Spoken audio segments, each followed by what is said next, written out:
Hey, this is Michael McClure, at Professional1 on Twitter and of Inman Next. And I'm coming to you today with a video exclusive. This video exclusive relates to Google+.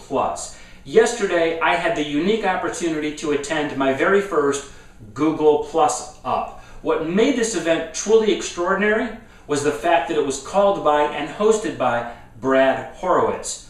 Brad Horowitz, in case you don't know, happens to be Google+'s VP of Product. Brad traveled all the way from Mountain View, California to my hometown of Plymouth, Michigan, just to meet with a room full of random Google+ users to give us an opportunity to ask him questions about the current and future states of Google+. I recorded an hour and 15 minutes of video. I then trimmed that down to what you're about to watch. I hope you learn as much about Google+ from watching this video as I did from meeting Brad. I think we learned a bunch of things from Wave. I was not part of the Wave team. The Wave team was very, very independent, and so they literally went off to an island, Australia, and built this thing called Wave and sort of pulled the covers off, and it was sort of fully baked and something of a technical masterpiece. You know, Wave was very exciting from a technical level, and nobody was really sure what the adoption would be because it was really different. It wasn't familiar in terms of the paradigms it introduced, and I think there was some great underlying work in Wave, and so we learned things at multiple levels. One is some of the technology and the paradigms that they introduced are present in not only our product, but I think they raised the bar for the industry in terms of things like real time. So one of the exciting things about Google+ is the way that interaction and engagement flows in real time. If you look at what happens in Wave, it's the same kind of thing where conversations are not sort of stateful things that sort of happen transactionally, but instead they just sort of flow in. And Plus is the same way. And so it's not exactly a technology transplant, but I would say that there's many Wave-like qualities about Plus. I think that in terms of how we launched the product, I think, you know, Wave was unveiled with much fanfare. We did things very differently with Plus. Plus was sort of invite only, very restricted in terms of the initial seed audience that got access to that, and then others could invite people. So we actually did not even do an event. You know, the event for Wave was at Moscone Center with smoke machines and strobe lights and, you know, fanfare. We didn't even have an event. We did a blog post for Google+, and you know, the world has learned about it through word of mouth and people inviting other people. So I think it's a much more organic sort of thing than sort of putting something up on stage and sort of announcing it. So in terms of competition, I think the vision I just described, which is help Google understand the notion of people, probably our biggest competition is what Google used to be, which is sort of, you know, you typed in John Smith, and we didn't understand John Smith as an entity that is a person. Instead, we understood it as a sequence of characters. And so inertia is probably our biggest competition. We've done very well. We've done a great job over the last decade building a lot of value for users. So anytime you introduce something that is a dramatic change from what you used to be, there's sort of the innovator's dilemma that we're up against. And so I think that's the biggest challenge, is sort of helping this notion permeate all of Google. And again, given the early success, that's much less of a challenge than it could have been, but that's sort of why we're doing this. In terms of competition, obviously we get lumped into the social networking category. We do have this concept of a social graph. I think it's easy in the beginning. People looked and saw a stream and said, it's just like Facebook, or it's just like Twitter, or it's just like Tumblr. They're familiar with these kinds of streams. But as people began to use the product, I think they began to understand that the nuance of the product, the real-time nature of the product, created a new space that wasn't well served by any of the existing products that were out there and is unique unto itself. And so to some degree we're competing for time. There's only a certain amount of attention in the world and time that people have to go out there, but I do think we've created a new category and a new pattern of usage which is new in the market and unserved. And so I think that's why people have been so excited, is because this isn't yet another place for me to go. It's something new and different that is resonating with users. So it's early, and I think the question of how do we compete and all that will unfold over time as more and more features get introduced to the product. But again, I think we're off on our own path, and we'll do great things in a direction that will surprise and delight people. So the question is around what are we going to do to improve the user experience? First of all, I'm very pleased with the user experience as it exists. I think it is a breakthrough experience for Google. It looks different, it is fast. That's one thing we worked really hard on, is to reduce latency and make sure those pages load lightning fast. You mentioned Chrome extensions that actually get ahead of us in resolving some of the problems. We're paying attention to those, and so we're hearing a lot of feedback from users.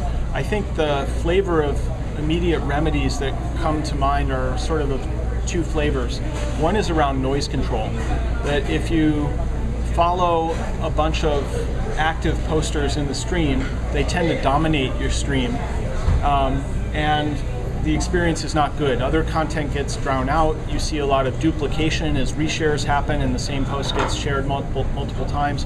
So that is sort of one class of users that I think probably accounts for everyone in this room, right? You're the power users, the people that come out to the pie company to see me and stuff like that. But you're also sort of probably a small fraction of typical users, and we have many more that have a different class of problems, probably more akin to the empty stream problem, that they haven't been able to yet find their network, find their friends, or people that are talking about things that they are interested in.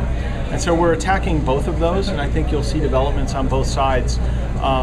We also, meaning the team, are also power users, so we're actively suffering from the noise problem, so it may be that we get to some of those things first. But we also want to be sensitive to the fact that we're tip of the spear and sort of the early adopters, and there's a lot of people today that are wondering what we're talking about when we say noise problem, because their problem's just the opposite, it's too quiet. And so we want to be sensitive to both ends of that spectrum. But the UX team that we have on this is just phenomenal and world class, and they deserve a huge amount of credit, the user experience team, for pushing the boundary of what's possible. If you look at something like the Circle editor, that's a breakthrough in what I think it means to manage your contacts.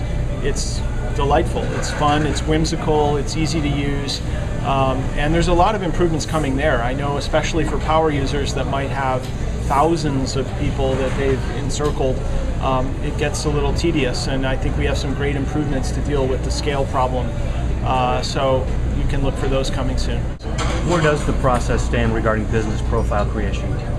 Where does the process stand? We do not have business profiles in the product today. We are asking the businesses wait, and we are working as hard as we can to ship something as fast as we can. And that's as much as we've communicated. So that message has been the consistent message over a couple weeks, and most businesses are eagerly awaiting and happily complying with our request.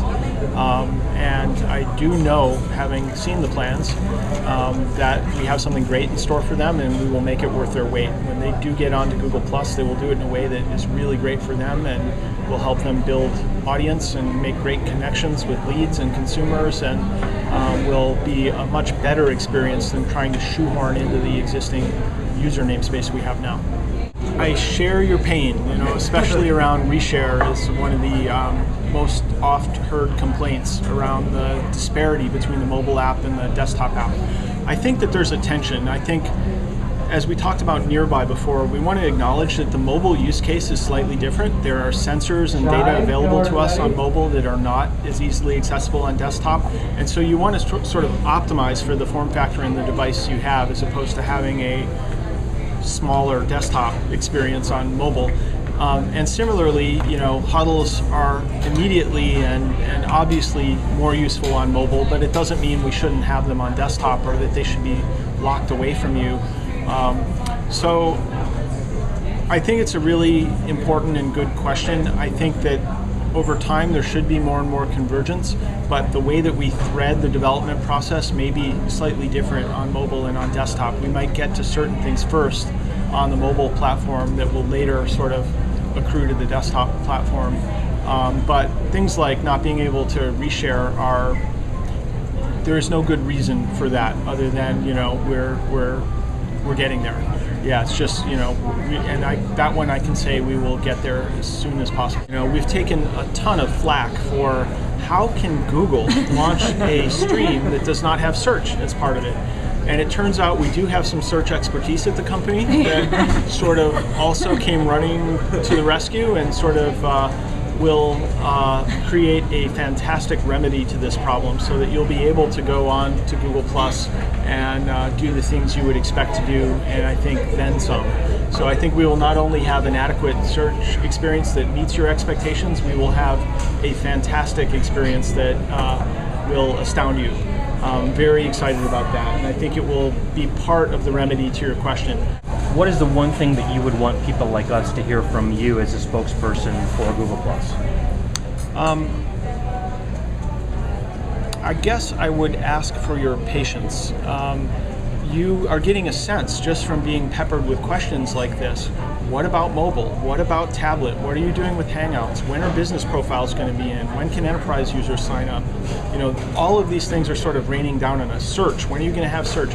These are wonderful questions, and they're all things that have occurred to us and we want to get to. We want to do that in a way that sort of accommodates the most pressing things first and sort of builds the foundation we want to build so that we have a healthy ecosystem. So, you know, I guess in internet time, things happen fast, and people's expectations are, you know, Google can just through dint of will make things happen fast. This is software, and it's software that's worth getting right. And so I would ask you guys to have patience, to stick with us, to understand that we're learning too and are accommodating these requests in the best order that we can determine. And I think we're going to have a remarkable product by the end of the year.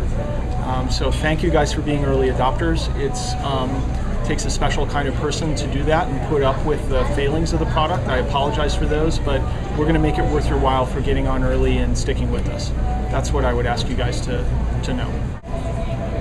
I think it is human nature.